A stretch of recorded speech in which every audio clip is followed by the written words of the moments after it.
Actually, yeah, the audio here is way better. So I just kind of thought of three different situations, and I just want to explain them. Just because I feel like I don't know. These are things which I am personally gonna have to like write about to explain a little bit deeper a little bit later. But for some reason, some of you, like, I don't live in the Bay Area anymore, but some of you guys who are here keep popping up. And I'm sure, like, I've realized now just the sheer number of people who are interested in different parts of my story. And I have to be, at this point in my life, like, really explicit about certain things that have happened and why I made certain decisions and why I've had to, like, remove myself from certain narratives completely, because I didn't realize, like, how the sheer number of people who are like using my story to try to like learn these lessons about society. And like I really tried to like not explain the story because it's an awful lesson to learn. I mean, learning from this story really has to do with like how do you say it, like misogyny, poor parenthood, revenge, just karma, like revenge is a really big part of it. But okay, so the first part of the story that I want to tell is about personal property. So I've already told stories about like, you know, how I was like living with my parents. Basically, they decided to sell their home even though I invested quite a lot of money into that home. There are things I could have done legally to try to maybe get some of those funds back, but I felt like it was wrong morally for me to like take my parents to court. And also even legally, like I didn't have a title or deed, like my name was not on the property, so it doesn't really matter how many funds, how much money I contributed out of like the kindness of my heart when they are like the sole owners of the property. So that's another story. I will go back to that story at a later time. But the part of the story that I do want to tell is the part about actual like personal property. So like basically when I moved out of my parents' home initially, like most of my stuff was there except for like a few items. So I had like my car, and I had like maybe 2 luggages, I want to say, maybe that. But the rest, like all of my other stuff, I had tons of, and I still have some stuff like in the attic and other parts of the home, right? So this is my stuff that I own, like my personal belongings. So like when we're talking about like, this is like say a phone charger, right? Like I'm just gonna pull it out because I want you guys to see this.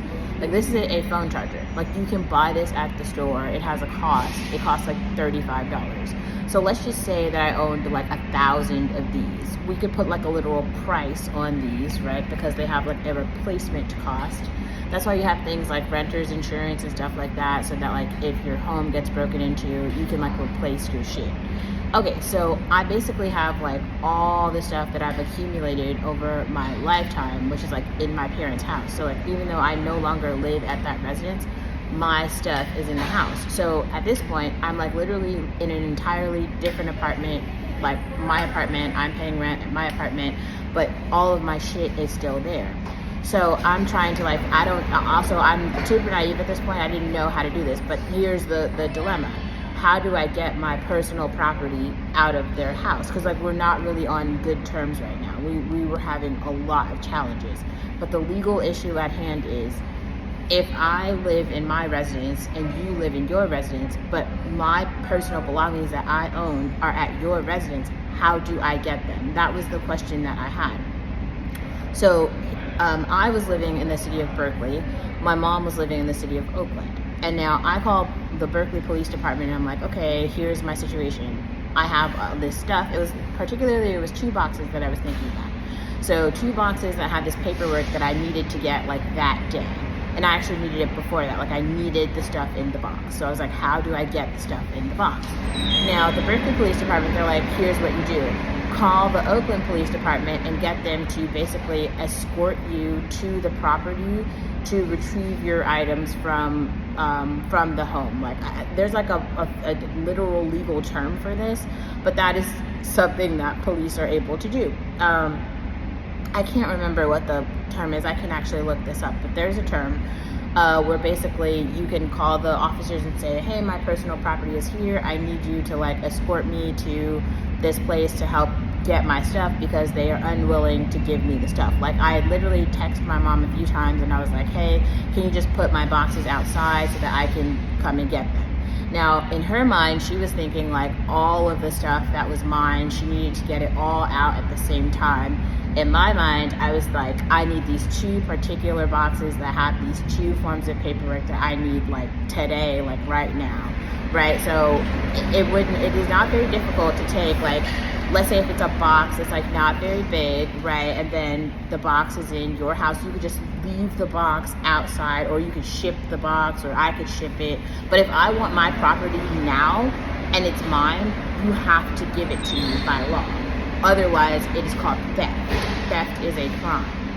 And I think there's parts of this that I know for sure, like, my mom doesn't understand. And I felt like even the Oakland Police Department didn't understand that, because I actually called them. I made this very clear. I was like, hey, my stuff is in her home. I have asked her to put the stuff outside. She will not do it. I need you to come with me, or I need you to show up at this address so you could basically make her give me my stuff. Now, I literally called them. I told them this. I told them where to meet me. I'm like waiting outside the home for them to come, for them to make her give me the box, right?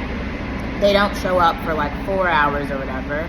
And then when they do come, they literally still don't even force her to give me the stuff. It became this whole like, I can't even recall what it turned into, but every call turned into like a mental health call, right? Like, I was the crazy person for asking for my stuff from her home, which didn't make any sense. Like, how am I having a mental health crisis if I have a box that is my personal property and I tell her to give me the box, and then the police officers are also supposed to, I call them and I tell them to help me get the box, and this is something that they're completely familiar with, like they do this all the time, but when I call and ask them to do it, I'm crazy?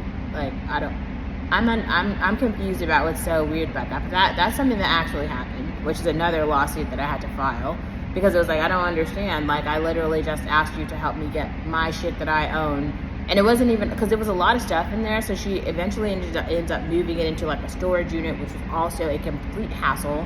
Like, it was, all of it became like a very stressful situation, and I didn't get any of my shit until like 3 months after I asked for it. It took 3 months for me to get any of my personal belongings, that my shit that's mine, because she just didn't want to give it to me. Like, that is actually called theft, and that's a crime. How do you prosecute your own parents though when they are committing a crime? It's like it's kind of a moral dilemma, but I really feel like I wish I would have known a little bit. I wish, first of all, I would have lived in a different state where the legal systems actually work. In California, the legal systems are just fucked, so nobody cares. All type of shit happens all of the time, and nobody gives a shit. So, but one thing that I'm learning now is the importance of like speaking on that being a thing, and that you can actually use a police escort to get your physical belongings from another party's home if they're there, because you own your stuff. So that's the first thing I want to say.